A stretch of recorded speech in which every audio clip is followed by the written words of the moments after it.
The French painter Gustave Caillebotte was strongly associated with Impressionism, both as an artist and as a wealthy patron, but in his own works he was more realist than impressionist, and his paintings were sometimes criticized for being closer to photography than to art. Young Man at His Window is an early work by Caillebotte. Having turned his back on the official salon after it rejected the floor scrapers, he exhibited this painting with other works at the second Impressionist exhibition in 1876. The young man is Gustave's younger brother, René. He stands with hands in pockets, darkly silhouetted, gazing out of the open window into the sunlit streets of Paris. This painting is both domestic interior and urban exterior, and he stands between the two.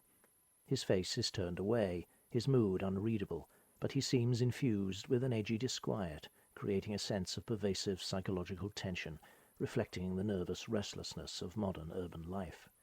From an upper floor of the Caillebotte's house on Rue de Lisbonne, he looks towards the Boulevard des Malesherbes, driven through the city by Baron Haussmann, prefect of Paris, in the 1850s. The sharp angles of the new streets are reinforced by the rigid lines of perspective. The architecture is carefully depicted, framing the traffic of the streets, horse-drawn vehicles and a few pedestrians, including a prominent central figure of a woman. Perhaps the man is looking at her. It is impossible to tell, and in any case, she will soon be out of sight.